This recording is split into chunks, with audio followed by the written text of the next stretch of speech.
Assalamualaikum warahmatullahi wabarakatuh.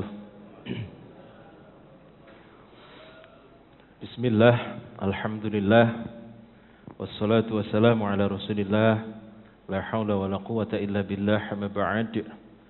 Puji syukur pada Allah atas semua limpahan karunia nikmatnya. Di subuh yang mubarakah ini kita bisa melaksanakan perintahnya, yaitu sholat berjamaah di masjid yang kita cintai ini.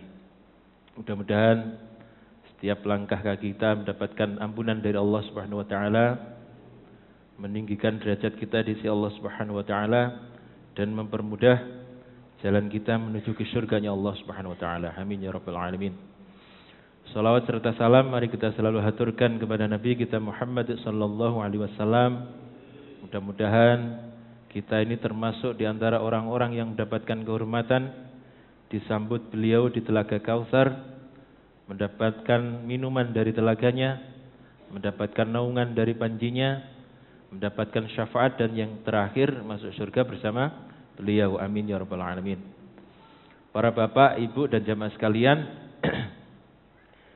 saya dulu pernah baca buku tentang kisah dari salah satu putra dari kerajaan yang di Jawa Barat, apa yang terkenal? Apa? Pajajaran. Okay. Nama rajanya Siliwangi. Okay. Itu kan punya istri dari orang Islam, namanya Subang Larang, Nah itu terus punya 3 anak. Satu namanya Walang Sungsang, kemudian Rara Santang, dan Kian Santang. Nah, saya pernah baca buku yang isinya adalah Kian Santang ini pernah berguru kepada Sayyidina Ali. Kira-kira ini benar apa salah, Pak? Kira-kira menurut panjenengan? Salah ya? Dari mana kita bisa menyalahkan? Waktunya, waktunya. Sayyidina Ali itu hidup kira-kira 600 Masehi, sementara kerajaan Pajajaran itu 1100-an, nggak nyambung. Tetapi kalau jenengan pernah membaca bahwa Rara Santang itu pernah belajar ke Arab, ke Mekah, itu memang benar, Pak. Jadi Rara Santang ini nanti belajar ke Mekah, kemudian ketemu orang Mesir, kemudian nikah, lalu putranya itulah yang nanti disuruh kembali ke Indonesia, ya, disuruh ke Pajajaran, dan nanti terkenal dengan Sunan Gunung Jati, yang nanti namanya itu diganti dengan Syarifah Mudaim. Jadi Rara Santang itu nanti namanya lebih dikenal dengan Syarifah Mudaim. Nah ini kalau ini benar, Pak, kalau jenengan pernah baca buku itu. Jadi belajar sejarah itu kita harus kritis. Kritis dari segi waktu, dari segi logika, mungkin apa enggak. Sebab kalau kita belajar membaca sejarah itu biasanya sering dilebih-lebihkan. Nah itu yang perlu kita kritisi.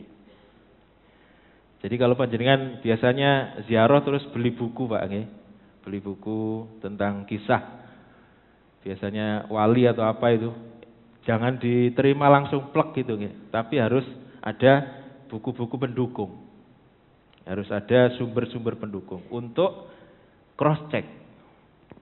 Jadi tidak boleh langsung kemudian oh ternyata begini, kira-kira begitu. Baik para jamaah sekalian, kita lanjutkan kisah penaklukan Syam, negeri Syam. Oke.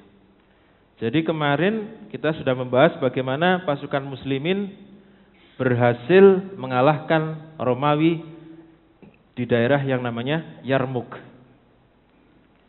dengan satu prestasi yang cukup luar biasa, yaitu bisa mengislamkan satu di antara panglima besarnya, Masih ingat Pak, siapa nama kemarin? Sinten? Georgius, nggih. Georgius Theodorus. Masya Allah, nggih. Jadi Georgius Theodorus ini baru masuk Islam, kemudian diajari wudhu, diajari sholat, ya tentunya tidak pakai ngomong macam-macam Pak, pokoknya robo gedang. Kemudian perang, dia syahid oleh anak buahnya sendiri. Masya Allah. Baik, kita lanjutkan sekarang. Jadi setelah pasukan muslimin menang di medan Yarmuk, Abu Ubaidah bin Jarrah dan Mu'ad bin Jabal kemudian berkirim surat kepada Sayyidina Umar bin Khattab. Berkirim surat dalam rangka untuk mendukung, karena baru saja Sayyidina Umar diangkat menjadi khalifah. Untuk mendukung sekaligus mengingatkan. Jadi ini penting nih Pak, mendukung juga mengingatkan. Jangan mendukung itu kemudian setiap apa yang dilakukan oleh pemimpin didukung, tetapi juga harus bisa mengingatkan. Kalau seluruh yang dilakukan pemimpin itu didukung, itu namanya penjilat. Itu namanya penjilat Pak. Kalau ada sesuatu yang kurang pas ya tentunya diingatkan. Nah, di antara kalimat yang panjang itu adalah bunyinya sebagai berikut. Lihatlah bagaimana dirimu wahai Umar. Kata-katanya bukan wahai khalifah tapi wahai Umar, karena mengingatkan sebagai sahabat. Jadi para sahabat dulu itu kedudukannya sama Pak. Tidak ada yang merasa lebih tinggi, tidak ada yang merasa lebih rendah, sama. Sehingga memanggil yang lainnya ya langsung pakai nama. Lihatlah bagaimana dirimu wahai Umar, sesungguhnya kami mengingatkan tentang hari yang akan ditampakkan segala rahasia. Terlihat semua yang tersembunyi. Wajah-wajah tertunduk kepada Sang Raja yang Maha Memaksa, menunggu keputusannya. Sesungguhnya kami mendengar bahwa akan ada suatu masa orang-orang selalu beramal soleh dalam keramaian, tetapi tidak bisa menjaga keikhlasan hatinya. Sungguh kami berlindung pada Allah dari semua itu. Semoga kalimat ini masuk ke dalam ruang hatimu, ke dalam ruang hatimu, sebagaimana kalimat itu keluar dari jiwa-jiwa kami. Jadi ini mengingatkan dari hati ke hati Pak. Oke. Jadi kalau kalimat itu dari hati, diharapkan bisa masuk ke dalam hati. Kalau panjenengan nuturi anake kok dari hati, insya Allah akan tembus ke dalam hatinya. Apa ciri-cirinya? Menunggu dalam keadaan yang slow. Jangan begitu anaknya salah langsung diomongi. Itu pasti yang keluar bukan dari hati. Dari apa Pak? Dari kemarahan kita. Maksudnya nuturi tapi suaranya buanter. Ya marah itu namanya, bukan nuturi.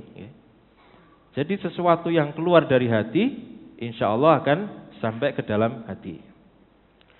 Lalu Sayyidina Umar kemudian memberikan surat balasan yang jauh lebih rinci Pak. Di antara kalimatnya adalah, aku bertanggung jawab atas amanah dan tugasku. Aku akan waspada atas bahaya yang mengincarku. Insya Allah, dan tidak akan saya lemparkan tanggung jawab ini kepada orang lain. Jadi kesalahan itu, kalau ada kesalahan pasti akan saya tanggung sendiri. Saya tidak mau melibatkan orang lain.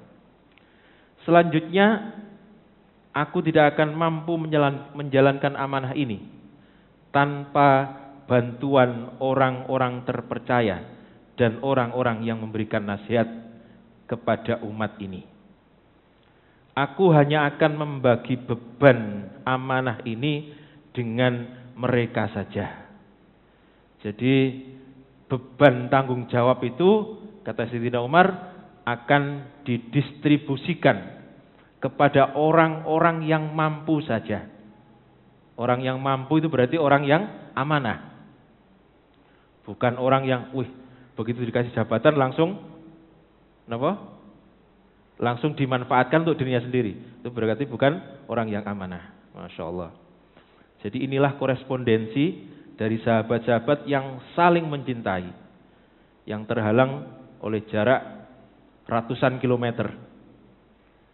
Dulu kita pernah merasakan itu, Bu, ya. Bapak-bapak mungkin, ya. Korespondensi. Pernah, Bang, ya.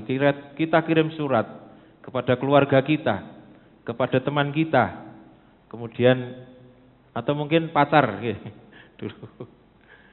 Kemudian berhari-hari kita nunggu jawabannya.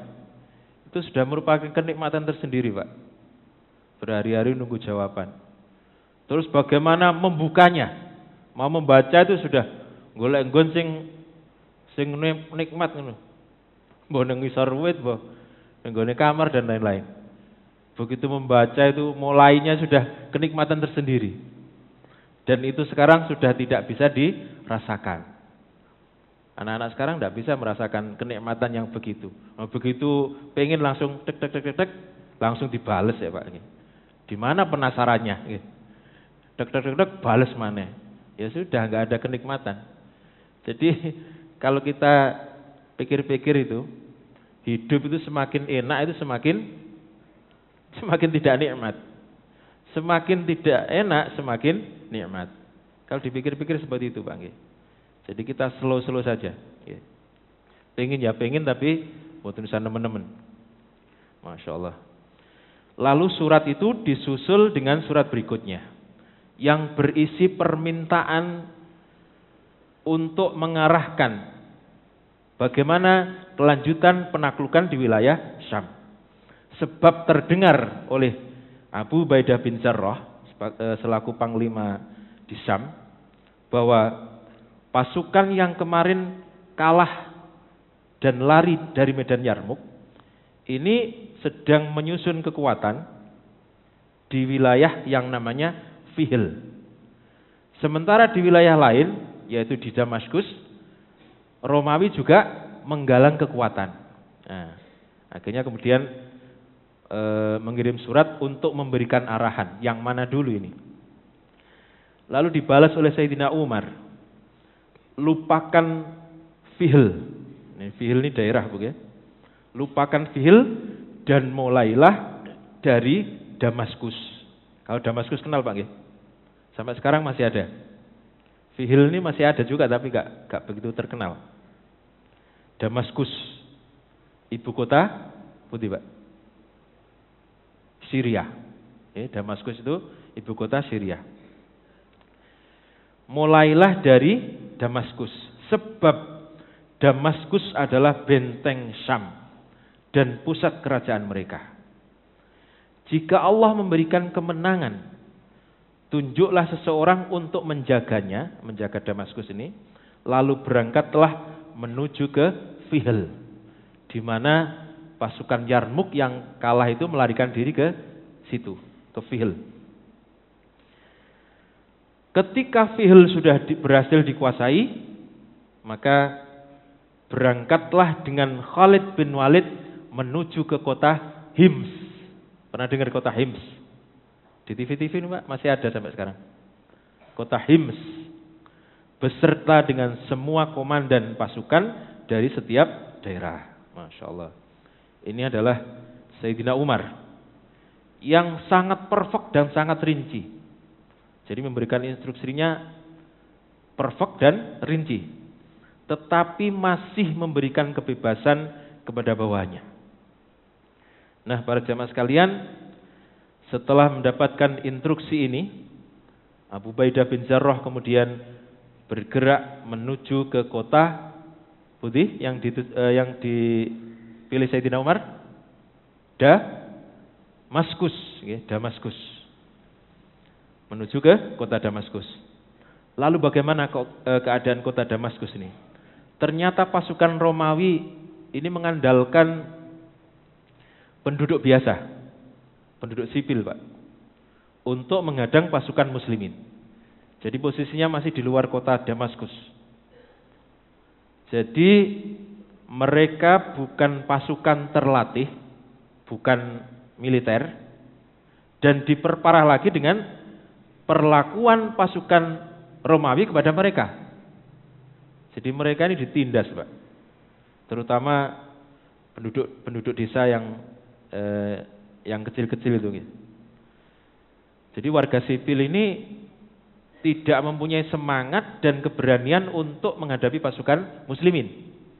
Sebab bukan tentara atau bukan tenaga yang terlatih, dan sebelumnya sering dizolimi oleh pasukan Romawi, padahal dia orang Romawi. Sehingga ya gak punya semangat, ya gawe apa perang dengan mereka, ya mending kita damai. Masya Allah, itu yang terjadi. Sehingga ketika pasukan muslimin mulai masuk wilayah Damaskus, mereka ini tidak mendapatkan perlawanan yang berarti. Ini baru masuk, ya. Nah, sampailah pasukan muslimin di kota yang namanya Kutah. Di kota Kutah ini, yaitu kota penyangga Damaskus. Di situ juga ternyata penduduknya sudah meninggalkan Kutah, menuju ke Damaskus dengan tujuan supaya mereka mendapatkan jaminan keamanan yang lebih baik. Sehingga kota penyangga ini sudah kosong. Untuk memperkuat Damaskus ini, jadi Heraklius ini mengirim bantuan pasukan sekitar 500 personel. Kira-kira ini jumlah sedikit atau banyak, Pak? Perang sebesar itu, kemudian Heraklius atau penguasa Romawi ini mengirimkan 500 pasukan menuju ke Damaskus. Sedikit atau banyak? Sangat sedikit, ya. Jumlah yang sangat sedikit dibanding kebutuhan waktu itu. Nah, 500 pasukan ini berhasil dicegat oleh pasukan muslimin sebelum sampai ke Damaskus, sehingga terjadi perang dan dimenangkan oleh pasukan muslimin. Masya Allah. Tetapi kemudian Heraklius berpesan kepada penduduk Damaskus agar mereka bertahan dan mendorong mereka untuk melawan, serta Heraklius ini menjanjikan bantuan pasukan yang lebih banyak, sehingga semangat mereka timbul, menjadi semangat lagi. Kemudian mereka bertahan dari kepungan pasukan muslimin. Ini sudah sampai ke Damaskus. Nah, sekarang kita lihat kekuatannya, Pak. Kita lihat kekuatan masing-masing. Pasukan Romawi yang berada di Damaskus itu sekitar 60.000.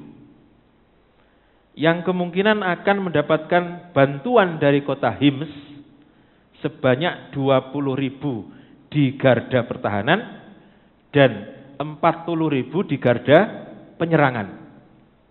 Berarti jumlah tambahan berapa? 60.000. Jadi kalau dijumlahkan 60.000 tambah 60.000 pinten? 120.000. Ini pasukan yang nantinya berada di Damaskus. Nah, sekarang kita lihat pasukan muslimin. Jumlah pasca perang di Yarmuk, pasukan muslimin, Pak, ya. Ini jumlahnya 40.000 pasukan. 40.000 masuk pas, Pak. Ini perkiraan, Pak. Boten wonten sensus soalnya. Perkiraan 40.000.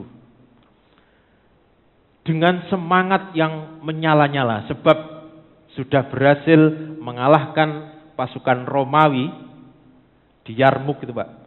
Jadi mereka jumlahnya 40, pasukan Romawi 240.000 dan berhasil dikalahkan. Maka kalau ada pasukan yang berhasil mengalahkan jumlah yang lebih besar, maka semangat tempurnya akan semakin tinggi, mentalnya akan semakin tinggi. Ini yang terjadi. Maka 20.000 pasukan ini ditugaskan untuk mengepung kota Damaskus, sementara yang 20.000 lagi ini disebar ke jalan-jalan yang menuju ke kota Damaskus. Masya Allah. Jadi tujuannya adalah untuk mengamankan jalan dan menghalangi pasukan bantuan ketika Heraklius akan menambah pasukan dari Romawi menuju ke Damaskus. Nah, sekarang kita lihat bagaimana keadaan kota Damaskus itu. Jadi Damaskus ini kota yang sangat istimewa, Pak. Dengan pertahanan yang sangat kuat. Kota yang dikelilingi oleh benteng yang terbuat dari batu setinggi 6 meter. Nah, sak masjid tinggi, Pak. Tingginya 6 meter kira-kira. Satu bangunan itu kalau di Indonesia rata-rata 3 meter, satu lantai. Berarti 2 lantai sak masjid itu. Jadi tingginya 6 meter, kemudian lebarnya tembok ini 3 meter. Tembok 3 meter. Ini untuk menghadang kalau ada bom. Manjanik dulu ya. Manjanik dilempar supaya tidak bisa menghancurkan tembok itu. Jadi tebalnya 3 meter. Masya Allah. Kemudian di luar benteng itu, Pak, itu ada parit yang mengelilingi benteng, lebarnya kira-kira 3 meter juga. Jadi kalau mau ke benteng harus bisa melompati parit. Dan parit itu isinya adalah lumpur sama air, sehingga kalau jatuh sulit naik karena lumpur. Kemudian airnya ini dingin karena dari sungai yang namanya Barodi atau dingin itu ya. Sehingga orang kalau masuk situ apalagi malam-malam, biasanya kan untuk melakukan penyelidikan itu kan malam-malam. Ketika kecemplung di parit, pertama kena lumpur, kedua kena dingin. Ya sudah, alamat ya. Tidak bisa naik dan kedinginan. Nah, dengan kondisi itulah mereka bertahan. Jadi Damaskus ini menjadi benteng yang sangat kuat dan sulit ditembus. Dan ini sudah dirancang sejak lama, Pak. Karena Persia sering bentrok dengan Romawi dulu. Atau dibalik, Romawi sering bentrok dengan Persia. Sehingga pertahanannya dibuat sedemikian rupa. Maka dengan kondisi seperti itu, memaksa pasukan muslimin untuk tidak langsung menyerang dan masuk ke kota Damaskus. Jadi akhirnya mereka hanya bisa mengepung Damaskus ini dengan waktu yang cukup lama, yaitu 70 malam. Ya 70 hari lah, masuk malam tok. 70 hari, 70 malam. Dengan udara yang sangat dingin. Lalu bagaimana mereka mengatur siasat supaya tidak kedinginan? Dan apakah pasukan muslim ini nanti bisa menembus benteng Damaskus? Akan kita bahas pada pertemuan yang akan datang.